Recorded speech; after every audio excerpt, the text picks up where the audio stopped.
Bonjour et bienvenue dans cette nouvelle leçon de production écrite. Je vous rappelle qu'il s'agit d'une série de leçons consacrées au texte argumentatif. Nous avons commencé par écrire une introduction. Nous avons commencé le développement avec l'écriture d'une thèse, d'un argument, d'une explication d'un argument, d'un exemple. Et maintenant, on arrive à la dernière partie du développement consacrée à la conclusion partielle. Donc, nous allons voir aujourd'hui qu'est-ce que la conclusion partielle et comment on peut l'écrire. Alors, commençons d'abord par une petite définition. Une conclusion partielle, c'est la fin d'un raisonnement. J'ai donné mon argument, je l'ai expliqué, j'ai donné un exemple. Alors maintenant, je vais conclure cette première partie pour passer à une deuxième partie qui sera consacrée au deuxième argument. Donc, la conclusion partielle, elle valide un raisonnement ou bien un argument. Et elle passe au raisonnement suivant. Et elle se trouve toujours à la fin de chaque paragraphe argumentatif. Si dans mon développement, j'ai utilisé deux arguments, donc je vais faire deux conclusions partielles. Chaque conclusion se trouve à la fin de chaque paragraphe. Je vous rappelle que lorsque je fais deux arguments, ça veut dire je vais écrire deux paragraphes dans le développement. Passons maintenant au rôle que joue cette conclusion.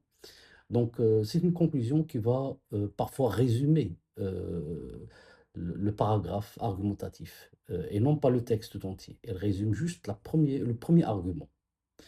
Ensuite, c'est une conclusion que je peux utiliser pour m'adresser à mon interlocuteur. Et je vous rappelle que mon interlocuteur, c'est celui qui ne partage pas mon point de vue. Il est contre mon idée.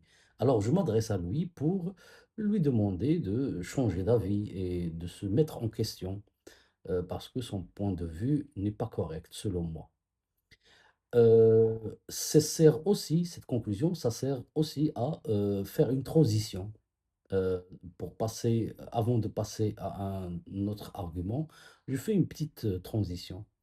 Et parfois, je peux utiliser la même phrase, donc la même conclusion partielle que je vais écrire à la fin du premier argument, je peux aussi l'écrire à la fin du deuxième argument ou bien à la fin du troisième argument, et ça va créer un rythme dans le texte. C'est comme un refrain. Le refrain d'une chanson que vous connaissez, il y a toujours une phrase qui se répète, donc ça va créer un rythme. Et puis, cette conclusion partielle, c'est aussi un outil supplémentaire pour renforcer mon argumentation. Donc voilà le rôle, pourquoi on utilise une conclusion partielle. Ce n'est pas seulement pour conclure, mais c'est aussi pour renforcer mon argument. Alors maintenant, comment écrire une conclusion partielle? En fait, il y a plusieurs manières pour l'écrire, mais je vous recommande une technique. Ce sera aussi l'occasion d'utiliser une figure de style dans un texte argumentatif. Nous allons écrire cette conclusion partielle sous forme d'une question rhétorique. Une question rhétorique, c'est ce qu'on appelle aussi une fausse question. Alors maintenant, qu'est-ce que une question rhétorique? Donc, c'est une figure de style qui consiste à poser une question, non pas pour trouver une réponse, mais cette question elle-même porte en elle une réponse. C'est une question qui affirme une idée et non pas qui se pose une question pour chercher une réponse. C'est aussi une manière très originale pour convaincre. Donc, vous voyez, alors, je résume, une question rhétorique, c'est une question qui ne cherche pas une réponse, mais elle affirme une opinion. Comment cela? Commençons par ces exemples que vous connaissez très bien. On va lire chaque phrase et trouver la situation qui lui convient. Alors, quelqu'un qui dit penses-tu que je n'ai pas compris ton jeu? C'est-à-dire que il y a quelqu'un qui a compris que quelqu'un d'autre, une autre personne, veut le tromper, veut lui jouer un tour. Alors, pour lui montrer qu'il est attentif et qu'il ne se fait pas avoir facilement, alors il lui dit penses-tu que je n'ai pas compris ton jeu? Donc cette question, est-ce qu'elle cherche une réponse de la part de l'autre personne? Non. Elle-même, elle veut dire que j'ai bien compris que tu veux me tromper, mais je suis attentif et je ne suis pas une proie facile. Vous voyez, c'est ça la question rhétorique. C'est une question qui affirme une idée. Elle ne pose pas une question parce qu'on ignore quelque chose. Non, parce qu'on pose cette question parce qu'on sait quelque chose et on affirme une opinion. Deuxième question, deuxième exemple, pouvez-vous rester silencieux face à cette injustice? Alors imaginez ici dans une situation, quelqu'un qui s'adresse à un public victime d'un acte injuste, incorrect, ou bien un crime ou autre chose de ce genre. Et il leur pose la question, est-ce que vous préférez rester silencieux face à cette injustice? Donc cette phrase-là, en fait, elle incite les gens à faire face à l'injustice et non pas on attend une réponse qu'on soit d'accord ou pas d'accord. Donc déjà, cette question, je peux trouver une thèse derrière, une opinion derrière. Passons au troisième exemple. À quoi bon faire tout ce trajet? On peut imaginer ici deux personnes qui veulent voyager pour rencontrer quelqu'un.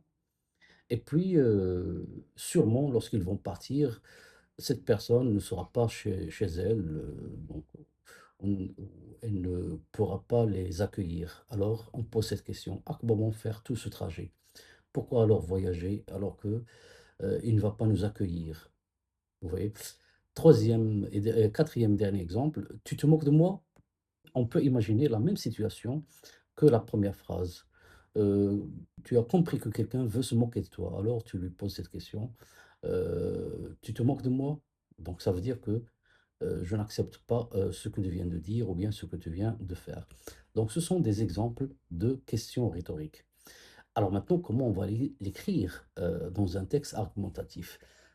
Rappelons un petit peu notre sujet sur lequel on travaille, l'écriture sur les murs et les tables des écoles et notre point de vue en rapport avec ce comportement. Jusque-là, nous avons écrit ce texte. On a le premier paragraphe, c'est une introduction. Le deuxième paragraphe, c'est un paragraphe argumentatif, c'est un premier argument.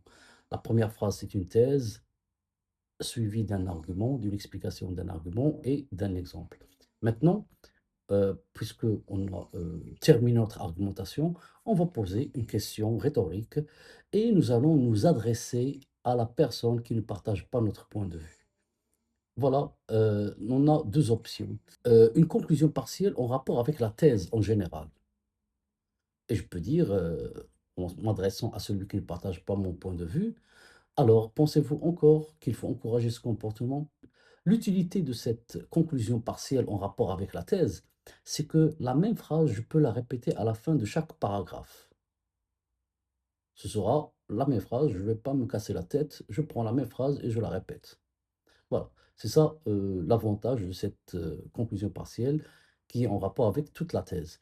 Maintenant, deuxième option, c'est une conclusion partielle, mais en rapport avec l'argument tout seul. C'est-à-dire, je résume l'argument. Et en même temps, je m'adresse à celui qui, à mon lecteur ou bien mon interlocuteur.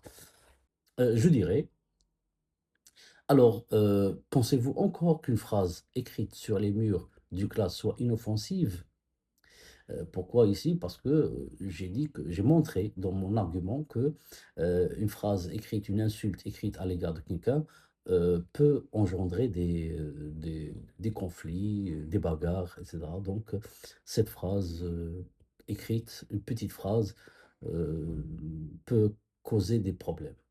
Donc voilà 2 méthodes pour écrire une, conclusion partielle. Soit je résume toute ma thèse, je rappelle ma thèse, je m'adresse à mon interlocuteur, ou bien je résume mon argument et toujours en m'adressant à mon interlocuteur. Et le rythme, c'est toujours cette phrase qui va commencer avec le même début. Alors pensez-vous encore que? Voilà, et donc ça va créer un rythme dans le texte.